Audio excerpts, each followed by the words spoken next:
दोस्तों, इस दुनिया में ताकतवर को ही नियति के यहाँ जगह मिलती है, कमजोरों की यहाँ कोई जगह नहीं।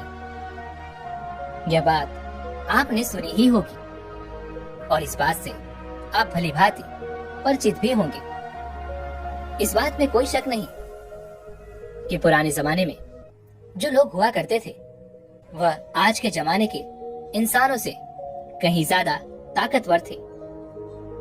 और ऐसा इसलिए है क्योंकि वे लोग जिंदा रहने के लिए खाना खाते थे और आजकल के लोग सिर्फ जीभ के स्वाद के लिए खाना खाते हैं। आप एक और तथ्य से वाकिफ होंगे कि एक रोटी से 10 गुना ज्यादा ताकत आटे में होती है। आटे से 10 गुना अधिक ताकत दूध में होती है और दूध से 8 गुना अधिक ताकतवर मांसाहार होता है और मांसाहार से 10 गुना ज्यादा ताकतवर घी होता है। लेकिन यदि आप आज के समय पर देखेंगे, यदि किसी व्यक्ति को घी खाने के लिए दिया जाए तो वो ज्यादा से ज्यादा 1 चम्मच ही उसका सेवन कर सकता है। उसके ऊपर वह नहीं खा पाएगा। लेकिन यदि हम पुराने जमाने के इंसानों की बात करें तो उस समय पर घी उनका सर्वश्रेष्ठ भोजन होता था। आपने महाराणा प्रताप के बारे में तो सुना ही होगा। वह जितना वजन लेकर युद्ध भूमि पर लड़ते थे उतना वजन तो आज के 4 आदमी भी उठा नहीं पाएंगे। इसीलिए कहा जाता है कि तब के जमाने के लोग सचमुच जीवन जीते थे और आज के लोग तो केवल जबरदस्ती इस जीवन को जी रहे हैं। आज की जो कहानी मैं आपको सुनाने जा रहा हूँ, इस कहानी को आपको बहुत ही ध्यानपूर्वक सुनना और समझना होगा। इस कहानी की हर एक सीख को अपने जीवन में उतारना होगा, तभी इस कहानी का मकसद पूरा हो सकेगा। क्योंकि इस कहानी में कुछ ऐसे रहस्य हैं, कुछ ऐसी बातें हैं जिसे जानने के बाद आपको ये एहसास होगा कि आपका सबसे बड़ा धन, आपका सबसे बड़ा ऐश्वर्य हमारा स्वास्थ्य ही है। बहुत समय पहले की बात है, एक छोटा सा राज्य था।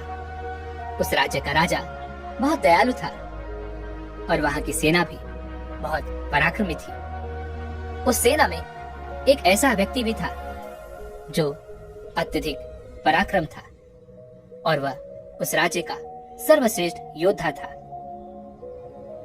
वह इतना ताकतवर था कि एक साथ वह 50 लोगों को भी परास्त कर सकता था और राजा उसके इस पराक्रम से हमेशा बहुत खुश रहते थे।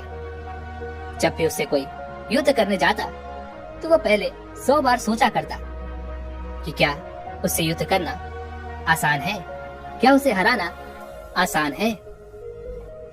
हर कोई जानता था कि वह बहुत शूरवीर है, बहुत ताकतवर है, इसलिए उसे हराना लगभग असंभव था। वह शूरवीर योद्धा अपने राजा के लिए हमेशा तत्पर रहता, अपने राज्य के राजा के लिए, अपनी प्रजा के लिए जो कुछ अच्छा होता वह उसे अवश्य करता। एक बार की बात है, वह शूरवीर योद्धा अपना पराक्रम दिखा रहा था। उसी वक्त उसके दोनों पुत्र वहां पर आए हुए थे। राजा ने उसके दोनों पुत्रों को देखा और राजा के मन में ये लालसा जगी, आने वाले समय में हमारे राज्य के लिए इनमें से सबसे सर्वश्रेष्ठ योद्धा कौन होगा, हमारे राज्य के लिए योग्य कौन होगा। यह बात जब उस योद्धा के कानों में पड़ी तो वह अत्यधिक चिंतित हो गया। उस योद्धा के 2 पुत्र थे।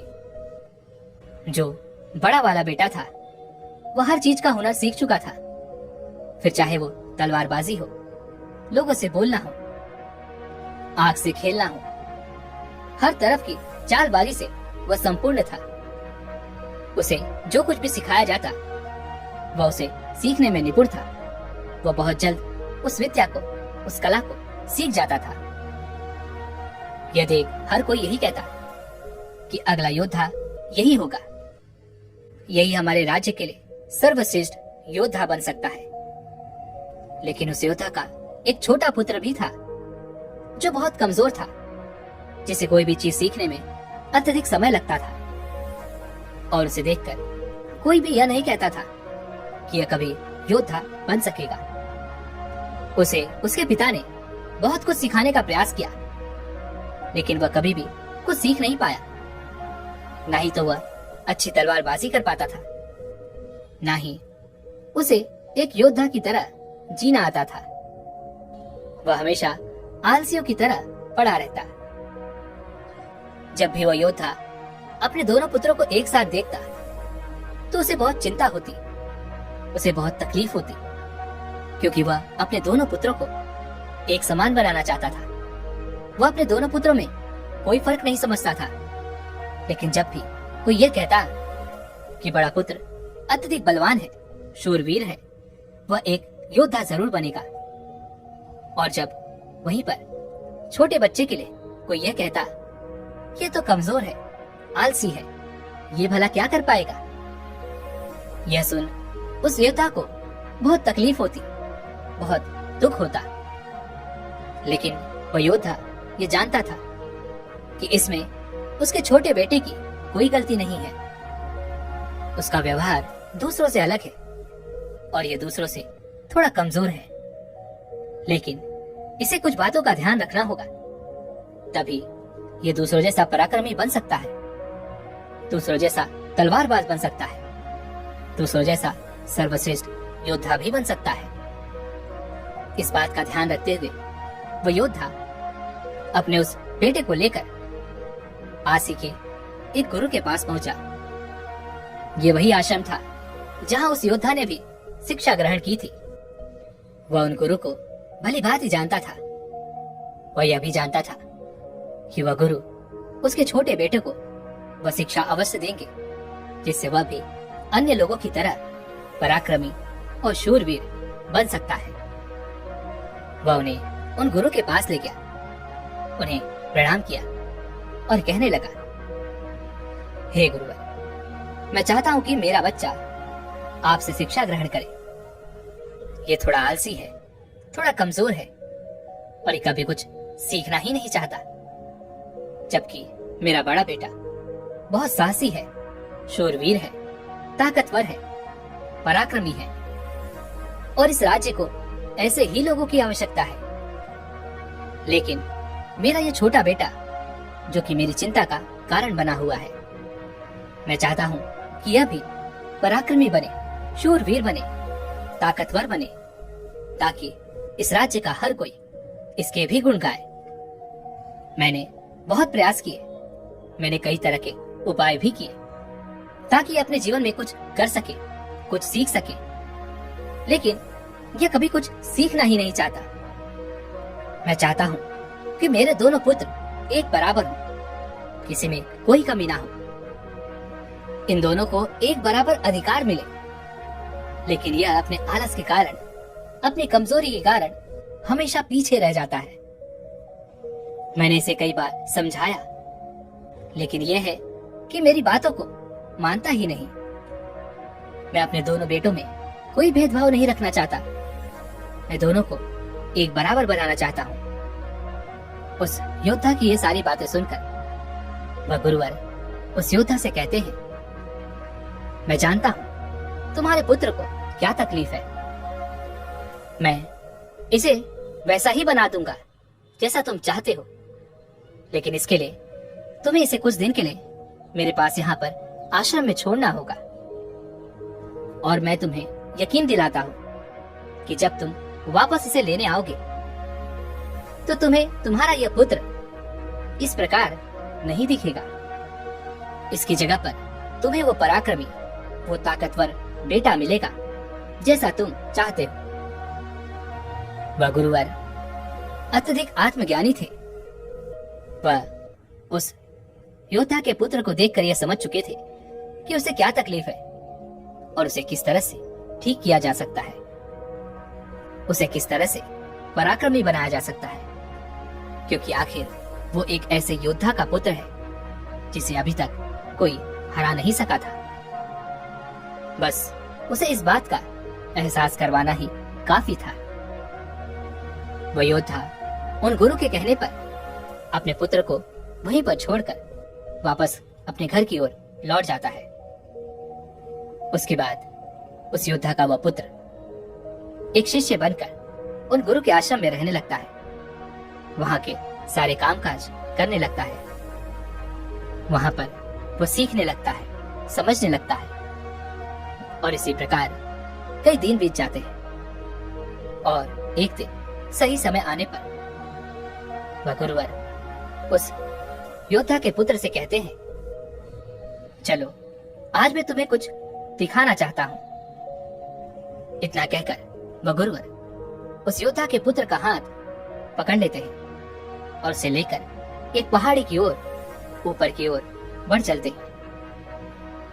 उस पहाड़ी के ऊपरी छोर पर ले जाकर वह गुरुवर उस पुत्र से कहते हैं, आज मैं तुम्हें कुछ सिखाने वाला हूं। वह तुम्हें ध्यान से सीखना होगा, क्योंकि यदि तुमने आज यह बात नहीं सीखी तो तुम अपने जीवन भर कुछ नहीं कर पाओगे, कुछ नहीं सीख पाओगे, और हमेशा लोग तुम्हें कमजोर और असहाय समझेंगे और उसी दृष्टि से तुम्हें देखा जाएगा। धीरे धीरे कई दिन बीत चुके हैं और अब तुम्हारे घर जाने का वक्त भी करीब आ चुका है। इसलिए आज मैं तुम्हें यहाँ पर लेकर आया हूँ, ताकि मैं तुम्हें यह सिखा सकूं, यह समझा सकूं कि तुम इस धरती पर क्यों आए हो, तुम्हारे आने का क्या कारण है। इतना कहकर वह गुरुवर उस पुत्र को ऊपर की ओर इशारा करते हुए कहते हैं, ऊपर ध्यान से देखो उस चील को। उस चील ने अपने पंजों में अपना नवजात शिशु रखा हुआ है। वह चील ऊपर की ओर उड़ती चली जा रही थी, इतनी ऊंची जाती कि बादलों को चीरकर वह ऊपर बढ़ती ही चली जाती, और वहां पर जाकर वह अपने बच्चे को छोड़ देती। यह देख वह छोटा सा बच्चा डर गया। उसे यह समझ नहीं आ रहा था कि आखिर उस चील ने अपने ही बच्चे को इस तरह से नीचे क्यों फेंक दिया। गुरु और वह शिष्य दोनों इस दृश्य को बड़े ही ध्यानपूर्वक देख रहे थे। जैसे ही उस चील ने अपने उस बच्चे को नीचे की ओर छोड़ा, वह बच्चा तेजी से एक पत्थर की भांति नीचे की ओर गिरता चला जा रहा था। और वह जब तेजी से नीचे आने लगा तो उसने कई बार कोशिश की, कई बार प्रयास किए कि वो अपने पंखों को खोल सके, फड़फड़ा सके, जिससे वह हवा के उस रुख का फायदा ले सके, वह भी उड़ सके। लेकिन उसके कई अथक प्रयासों के बाद भी उसके पंख नहीं खुल पा रहे थे और वह एक पत्थर की भांति तेजी से नीचे गिरता चला जा रहा था। जैसे जैसे वो नीचे गिरता जा रहा था, उसकी माँ भी ठीक उसके पीछे ही थी। उसने ऊपर से अपने पंजे में फिर एक बार अपने उस बच्चे को पकड़ लिया। एक बार फिर वह चील अपने उस बच्चे को लेकर आकाश में ऊपर ऊंचाई की तरफ उड़ती चली जाती है, और फिर से वह ऊंचाई पर जाकर अपने बच्चे को ठीक उसी प्रकार छोड़ देती है। यह देख उस बच्चे को कुछ समझ नहीं आ रहा था कि आखिर यह चील अपने बच्चे के साथ ऐसा क्यों कर रही है। यदि उसके बच्चे को कुछ हो गया तो फिर क्या होगा। वह चील लगातार इसी प्रक्रिया को दोहरा रही थी। तभी वह गुरुवर अपने उस शिष्य का हाथ पकड़ते हुए उस पेड़ की ओर आगे बढ़े जहां पर वह चील रहा करती थी, और उस जगह को दिखाते हुए वह गुरुवर उस शिष्य से कहते हैं, इस जगह को ध्यान से देख लो। ठीक इसी जगह पर वह चील और उसका बच्चा इस पेड़ पर रहते हैं। तुमने एक बात और गौर की, इस पेड़ पर तुम्हें अनेकों फूल देखने को मिल रहे होंगे, लेकिन जहाँ पर यह चील और इसका बच्चा रहता है वहां पर तुम्हें एक भी फूल नजर नहीं आएंगे, क्योंकि फूल बड़े ही कोमल होते हैं, और वह चील चाहती तो इन फूलों को अपने साथ जहां पर वह रहती है उसे रख सकती थी, लेकिन वह जानती है कि फूलों में रहकर उसका बच्चा एक पक्षी बनेगा। लेकिन जब वह कांटों वाले घोंसले में रहेगा तभी एक चील बन पाएगा।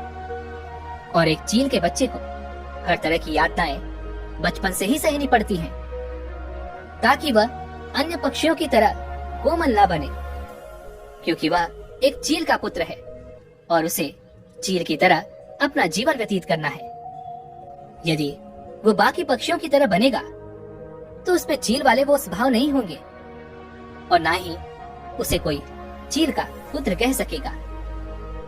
ठीक इसी प्रकार तुम भी एक शूरवीर योद्धा के पुत्र हो। यदि तुम चाहो तो अन्य लोगों की तरह अपना जीवन व्यतीत कर सकते हो, तुम फूलों का आनंद ले सकते हो, लेकिन तुम एक योद्धा के पुत्र हो, इसलिए तुम्हें भी कांटों की राहों पर चलना ही होगा।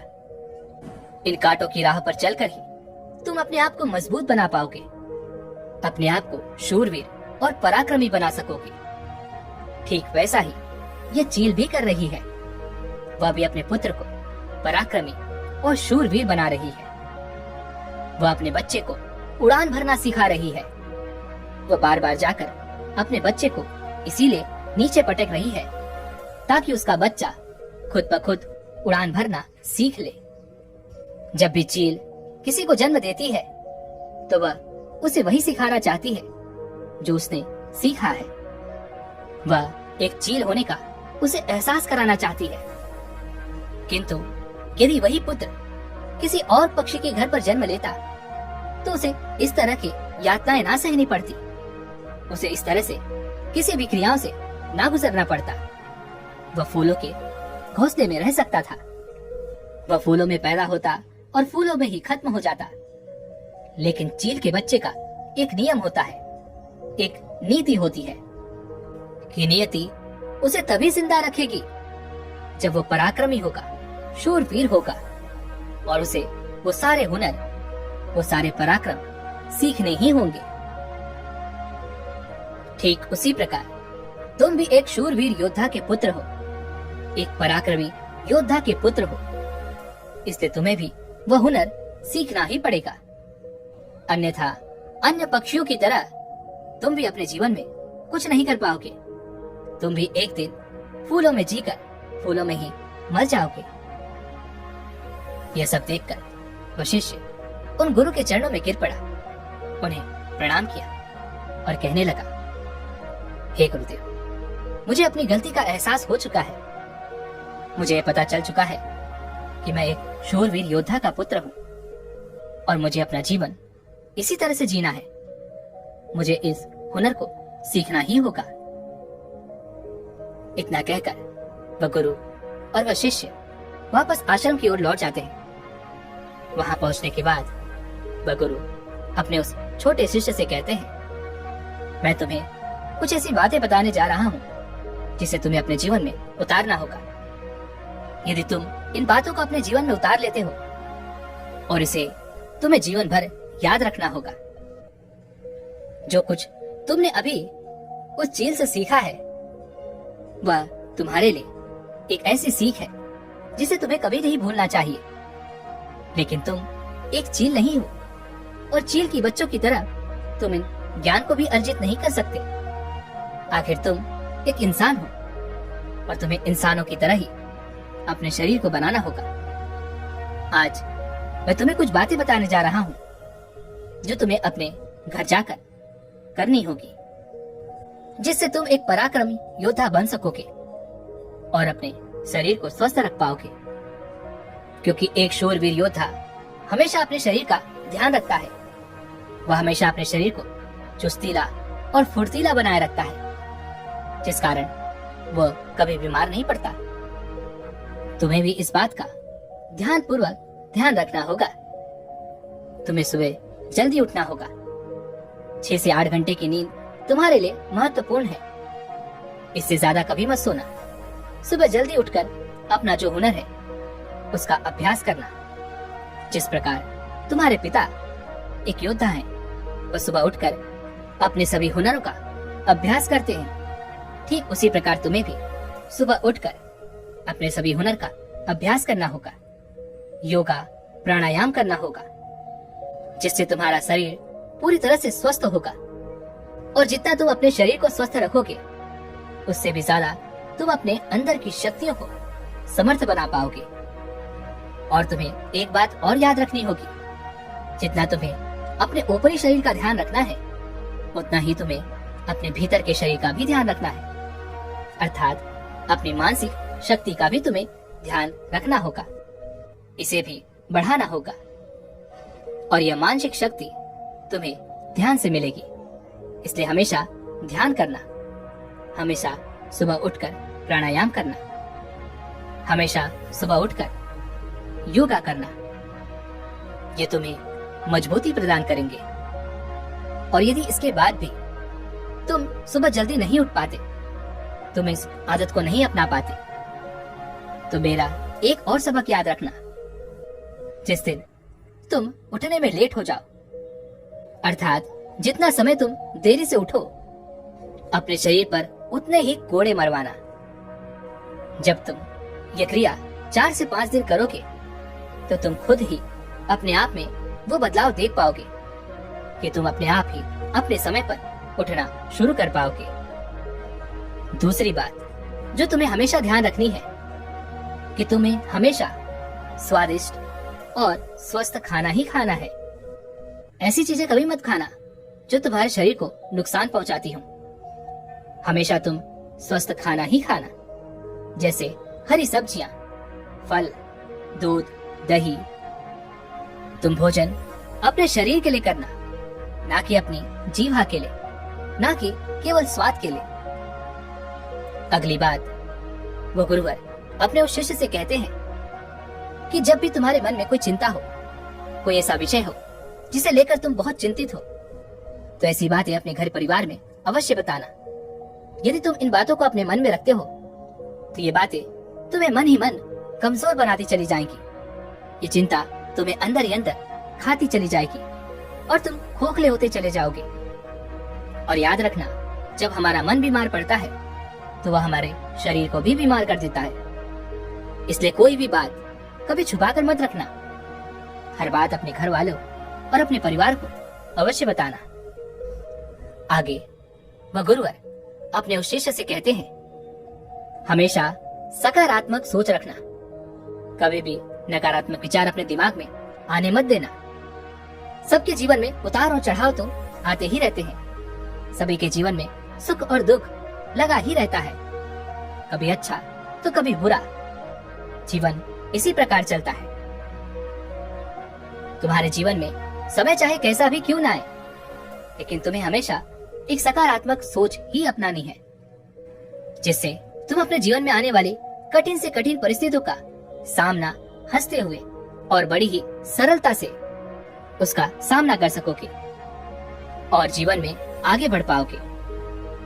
अगली बात जो तुम्हें याद रखनी चाहिए वह यह है कि तुम्हें हमेशा मुस्कुराते रहना है, क्योंकि एक योद्धा यदि चिंतित हो तो उसका राज्य भी चिंतित हो सकता है। और तुम्हारी मुस्कुराहट से ही सबको ताकत मिलती है। तुम एक शूरवीर योद्धा के पुत्र हो। तुम्हारी हंसी तुम्हारे चेहरे से अलग नहीं होनी चाहिए।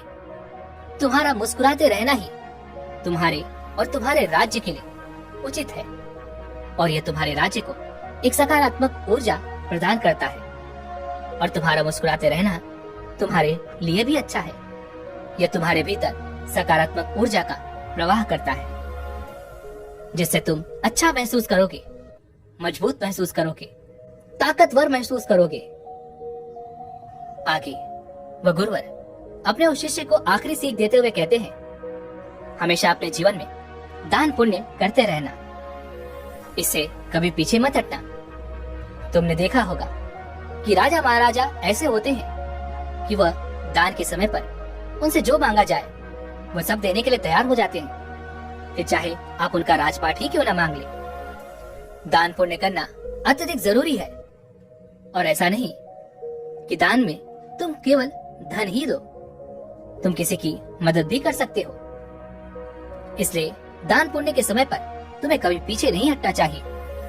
जब हम दान करते हैं तो हमारे मन में एक अजीब सी खुशी महसूस होती है।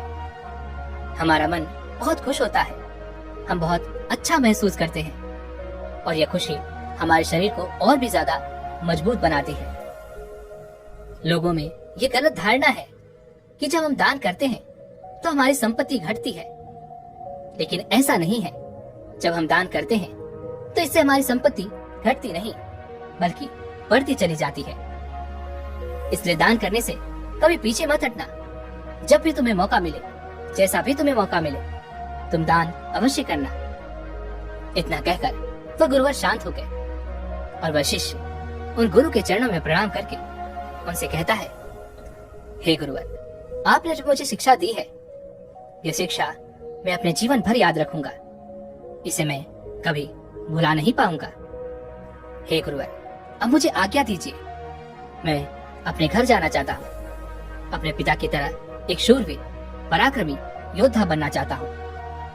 इतना कहकर वह शिष्य शांत हो जाता है और वह गुरुवर आशीर्वाद देते हुए उस शिष्य को उसके घर जाने की आज्ञा प्रदान करते हैं।